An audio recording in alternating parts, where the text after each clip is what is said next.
Hello guys, welcome back to Inji channel. ഞാൻ ഇന്ന് നിങ്ങൾക്ക് കാണിച്ചു തരാൻ പോകുന്നത് എൻ്റെ പാപ്പൻ ഒരു സ്പെഷ്യൽ നെല്ലിക്ക അച്ചാറാണ് ഉണ്ടാക്കാൻ പോകുന്നത്. അപ്പോഴേക്ക് നമുക്ക് ഇൻഗ്രീഡിയൻസ് ചോദിക്കാം പാപ്പനോട്. അപ്പോൾ ഇൻഗ്രീഡിയൻസ് ഓക്കേ, അതിന് വരുന്നത് 1 കിലോ നെല്ലിക്ക ഉപ്പിലിട്ടത് 4 പീസാക്കിയിട്ടുള്ളത് എടുക്കുക. പിന്നെ ഉലുവ 5 ടേബിൾ സ്പൂൺ ഉലുവ, പിന്നെ 30 ഗ്രാം കായം, പിന്നെ 3 ടീസ്പൂൺ കടുക്, ഒരു 8 സ്പൂൺ മുളക് പൊടി എന്ന് വെച്ചാൽ ചുവന്ന മുളക് പൊടി, പിന്നെ ഇഞ്ചി നീളത്തിൽ ഒരു 50 ഗ്രാം, വേപ്പില ആവശ്യത്തിന്, ഉപ്പ് ആവശ്യത്തിന്. ഓക്കെ, പിന്നെ നല്ലെണ്ണ വേണം, അതിലേക്ക് വേണം. നല്ലെണ്ണ വറക്കാൻ വേണ്ടിയിട്ട് വേണം. ഇഞ്ചി വറക്കണം, അതുപോലെ തന്നെ ഉലുവ വറക്കണം, കായം വറക്കണം. പിന്നെ വരുന്നത് സ്വർക്ക, വിനീഗർ, വൈറ്റ് വിനീഗർ വേണം. ഇഞ്ചി വറക്കണം ആദ്യമായിട്ട്. വെള്ളത്തിൻ്റെ അംശം ഇല്ലാതിരിക്കാൻ വേണ്ടിയിട്ടാണ് ഇഞ്ചി വറക്കുന്നത്, ഡ്രൈ ആകാൻ വേണ്ടിയിട്ട്. അതെന്താ വെച്ചാൽ വെള്ളത്തിൻ്റെ അംശം ഉണ്ടെങ്കിൽ പൂപ്പിൽ വരാൻ ചാൻസ് കൂടുതലാണ്.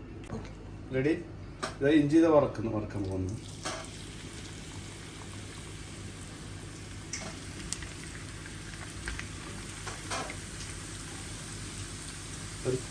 ഇളം ചുവപ്പ് കളറായി കഴിഞ്ഞാൽ നിർത്തി എടുത്ത് വയ്ക്കുക, അടിച്ചെടുത്ത് വയ്ക്കുക.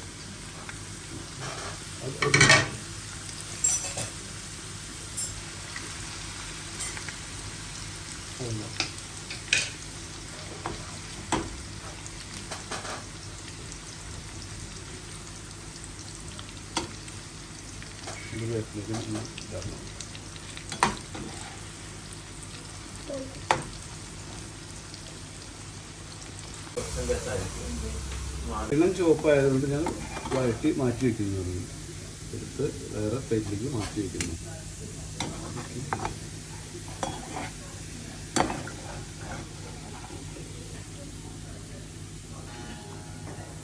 ഇതെന്തിനാന്ന് വെച്ചാൽ വെള്ളത്തിൻ്റെ അംശം വരാതിരിക്കാൻ വേണ്ടിയാണ്, അച്ചാറിൽ പൂപ്പിൽ വരാതിരിക്കാൻ വേണ്ടി വെള്ളത്തിൻ്റെ അംശം വന്നിട്ടാണ് ഈ കളറാക്കുന്നത്, ഇത്രയും ഡ്രൈ ആക്കുന്നത്.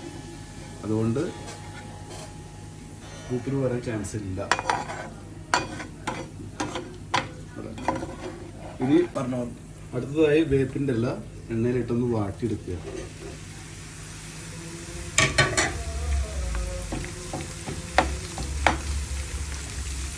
ഇതധികം വാടേണ്ട കാര്യമില്ല, കുറച്ച് സമയം എൻ്റെ വെള്ളത്തിൻ്റെ അംശം പോകാൻ വേണ്ടി മാത്രം ഒന്ന് ഡ്രൈ ആക്കി എടുക്കുക മാത്രമല്ല, വേറെ ഒന്നും ചെയ്യേണ്ടത്. ഇതെന്നാൽ കാരണം ഇത് കുറച്ച് സമയം കാലം ഇരിക്കണമല്ലോ, അതിൻ്റെ വേണ്ടിയാണ് ഇങ്ങനെ ഡ്രൈ ആക്കുന്നത്. അപ്പോൾ അത് നല്ലത്. ഓക്കെ,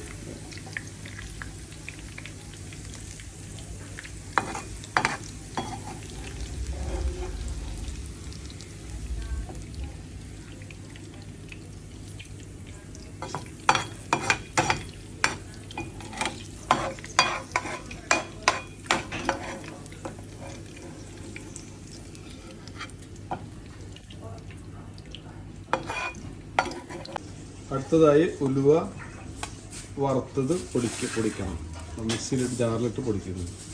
അതുപോലെ തന്നെ കായം വറുത്തത് തന്നെ അത് മിക്സ് ചെയ്ത് രണ്ടും കൂടി മിക്സ് ചെയ്തിട്ട് പൊടിച്ചെടുക്കുക.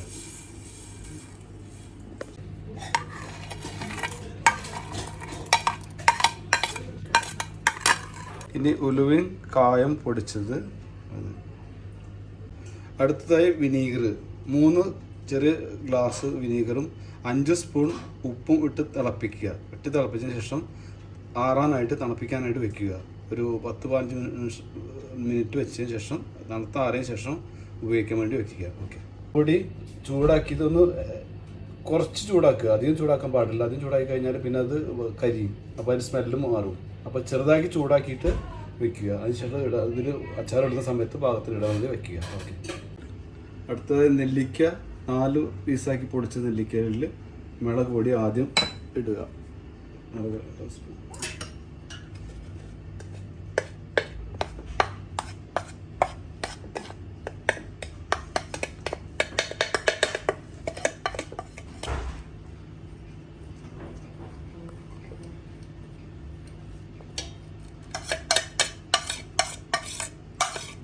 അതിനുശേഷം പൊടിച്ചു വെച്ചിരുന്ന ഉലുവയും കായം അതിൻ്റെ മുകളിലായിട്ട് പതറുക.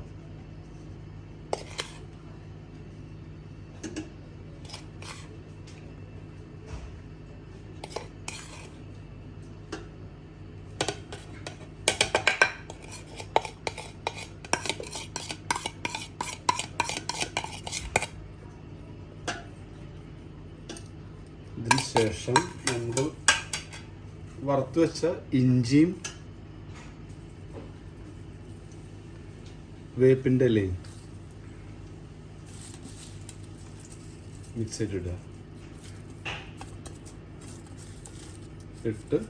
ഇതിന് ശേഷം ഈ എണ്ണയാണ് നമ്മൾ ഉപയോഗിക്കുന്നത്, നല്ലെണ്ണ. കാരണം അത് അല്ലാതെ വെളിച്ചെണ്ണ അത് ഉപയോഗിക്കാൻ പാടില്ല. വെളിച്ചെണ്ണ ഉപയോഗിച്ച് കഴിഞ്ഞാൽ ടേസ്റ്റ് ഉണ്ടാവില്ല, ടേസ്റ്റ് വ്യത്യാസം ഉണ്ടായിരിക്കും.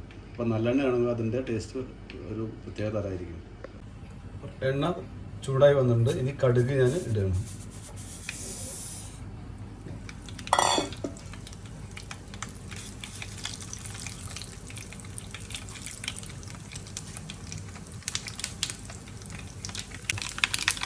അടുത്തതായ എണ്ണ കടുക് പൊട്ടി മുഴുവനായിട്ടുണ്ട്. അതങ്ങനെ നെല്ലിക്ക നമ്മൾ മിക്സാക്കി വെച്ചിട്ടുണ്ട്. മുളക് പൊടിയും എല്ലാം ഇട്ടതിന് ശേഷം അതിൻ്റെ മുകളിൽ ഒഴിക്കുക.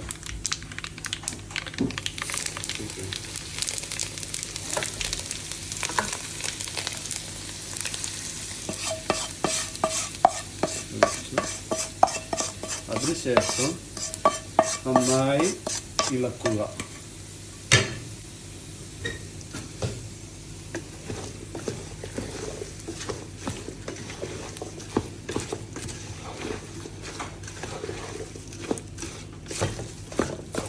നന്നായി ഇളക്കി വെച്ചതിന് ശേഷം അതിനുശേഷം മുന്നേ നമ്മൾ എടുത്തു വെച്ച വിനീഗർ ഉപ്പിട്ട് വെച്ചിട്ടുണ്ടായിരുന്നു, അത് ഇതിലേക്ക് ഒഴിക്കുക.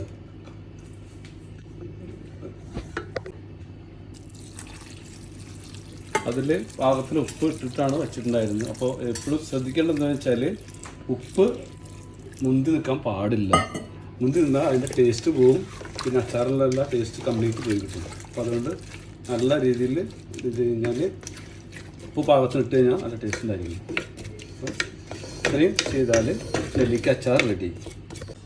നെല്ലിക്ക അച്ചാർ റെഡി. ഇതിന് മുകൾക്ക് ഞാൻ കൊടുക്കുന്നു ടേസ്റ്റ് നോക്കാനായിട്ട്.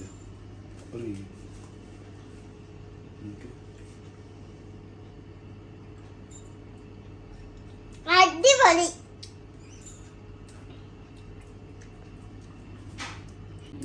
ഈ റെസിപ്പി എല്ലാവരും ഇഷ്ടപ്പെട്ടെങ്കിൽ ഒന്ന് ഉണ്ടാക്കി നോക്കുക അച്ചാർ.